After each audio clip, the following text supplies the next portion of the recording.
آپ صلی اللہ علیہ وسلم کی عمر کا 35واں سال تھا کہ قریش نے نئے سرے سے خانہ کعبہ کی تعمیر شروع کی۔ وجہ یہ تھی کہ کعبہ صرف قد سے کچھ اونچی چہار دیواری کی شکل میں تھا۔ حضرت اسماعیل علیہ السلام کے زمانہ ہی سے اس کی بلندی 9 ہاتھ تھی اور اس پر چھت نہ تھی۔ اس کیفیت کا فائدہ اٹھاتے ہوئے کچھ چوروں نے اس کے اندر رکھا ہوا خزانہ چرا لیا۔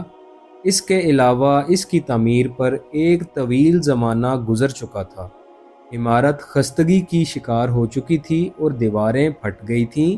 ادھر اسی سال ایک زوردار سیلاب بھی آیا جس کے بہاؤ کا رخ خانہ کعبہ کی طرف تھا۔ اس کے نتیجے میں خانہ کعبہ کسی بھی لمحے ڈھہ سکتا تھا۔ اس لیے قریش مجبور ہو گئے کہ اس کا مقام و مرتبہ برقرار رکھنے کے لیے اسے از سر نو تعمیر کریں۔ اس مرحلے پر قریش نے متفقہ فیصلہ کیا کہ خانہ کعبہ کی تعمیر میں صرف حلال رقم ہی استعمال کریں گے۔ اس میں رنڈی کی اجرت، سود کی دولت اور کسی کا ناحق لیا ہوا مال استعمال نہیں ہونے دیں گے۔ جب تعمیر حجر اسود تک بلند ہو چکی تو یہ جھگڑا اٹھ کھڑا ہوا کہ حجر اسود کو اس کی جگہ رکھنے کا شرف و امتیاز کسے حاصل ہو۔ یہ جھگڑا 4-5 روز تک جاری رہا اور رفتہ رفتہ اس قدر شدت اختیار کر گیا کہ معلوم ہوتا تھا کہ سرزمین حرم میں سخت خون خرابہ ہو جائے گا۔ لیکن ابو امیہ مخزومی نے یہ کہہ کر فیصلے کی ایک صورت پیدا کر دی کہ مسجد حرام کے دروازے سے دوسرے دن جو سب سے پہلے داخل ہو، اس جھگڑے کا فیصلہ اس سے کرایا جائے اور سب اس کا فیصلہ منظور کریں۔ تمام قبائل نے یہ شرط منظور کر لی۔ اللہ کی مرضی کہ اس کے بعد سب سے پہلے رسول اللہ صلی اللہ علیہ وسلم تشریف لائے۔ لوگوں نے آپ صلی اللہ علیہ وسلم کو دیکھا تو چیخ پڑے کہ یہ امین ہیں، ہم ان سے راضی ہیں، یہ محمد صلی اللہ علیہ وسلم ہیں۔ معاملے کی تفصیل معلوم ہونے کے بعد آپ صلی اللہ علیہ وسلم نے ایک چادر طلب کی، بیچ میں حجر اسود رکھا اور جھگڑنے والے قبائل کے سرداروں سے کہا کہ آپ سب حضرات چادر کا کنارہ پکڑ کر اوپر اٹھائیں۔ انہوں نے ایسا ہی کیا۔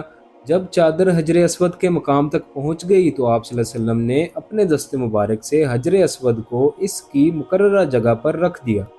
یہ نہایت عمدہ فیصلہ تھا اور ساری قوم اس پر راضی ہو گئی۔ ناظرین، اسی طرح حضرت محمد صلی اللہ علیہ وسلم کے نکاح کا واقعہ کچھ اس طرح سے ہے کہ کئی بڑے بڑے سردار اور رئیس حضرت خدیجہ رضی اللہ تعالیٰ عنہا سے شادی کے خواہاں تھے، لیکن انہوں نے کسی کا پیغام منظور نہ کیا تھا۔ حضور صلی اللہ علیہ وسلم کے اخلاق اور اطوار دیکھ کر انہوں نے اپنی سہیلی نفیسہ بنت منبع سے بات کی اور انہوں نے جا کر رسول اللہ صلی اللہ علیہ وسلم سے گفت و شنید کی۔ آپ صلی اللہ علیہ وسلم راضی ہو گئے اور اپنے چچاؤں سے اس معاملے پر بات کی۔ انہوں نے حضرت خدیجہ رضی اللہ تعالیٰ عنہا کے چچا سے بات کی اور شادی کا پیغام دیا۔ اس کے بعد شادی ہو گئی۔ آپ صلی اللہ علیہ وسلم نے مہر میں 20 اونٹ دیے اور اس وقت حضرت خدیجہ رضی اللہ تعالیٰ عنہا کی عمر 40 سال تھی اور وہ نسب و دولت اور سوجھ بوجھ کے لحاظ سے اپنی قوم کی سب سے معزز اور افضل خاتون تھیں۔ یہ پہلی خاتون تھی جن سے رسول اللہ صلی اللہ علیہ وسلم نے شادی کی اور ان کی وفات تک کسی دوسری خاتون سے شادی نہیں کی۔ ابراہیم کے علاوہ رسول اللہ صلی اللہ علیہ وسلم کی ساری اولاد انہی سے ہوئی۔ سب سے پہلے قاسم پیدا ہوئے اور انہی کے نام پر رسول اللہ صلی اللہ علیہ وسلم کی کنیت ابو القاسم پڑھی۔ پھر زینب رضی اللہ تعالیٰ عنہا، رقیہ رضی اللہ تعالیٰ عنہا، ام کلثوم رضی اللہ تعالیٰ عنہا، فاطمہ رضی اللہ تعالیٰ عنہا اور عبداللہ پیدا ہوئے۔ عبداللہ کا لقب طیب اور طاہر تھا۔ رسول اللہ صلی اللہ علیہ وسلم کے بیٹے بچپن ہی میں انتقال کر گئے، البتہ بچیوں میں سے ہر ایک نے اسلام کا زمانہ پایا، مسلمان ہوئیں اور ہجرت کے شرف سے مشرف ہوئیں۔ لیکن حضرت فاطمہ رضی اللہ تعالیٰ عنہا کے سوا باقی سب کا انتقال آپ صلی اللہ علیہ وسلم کی زندگی ہی میں ہو گیا۔ حضرت فاطمہ رضی اللہ تعالیٰ عنہا کی وفات آپ صلی اللہ علیہ وسلم کی رحلت کے 6 ماہ بعد ہوئی۔ ناظرین، حضرت محمد صلی اللہ علیہ وسلم سیریز کو مزید آگے دیکھنے کے لیے اس چینل کو سبسکرائب کر دیں اور بیل آئیکن کو ضرور دبا دیں۔ شکریہ۔ اللہ حافظ۔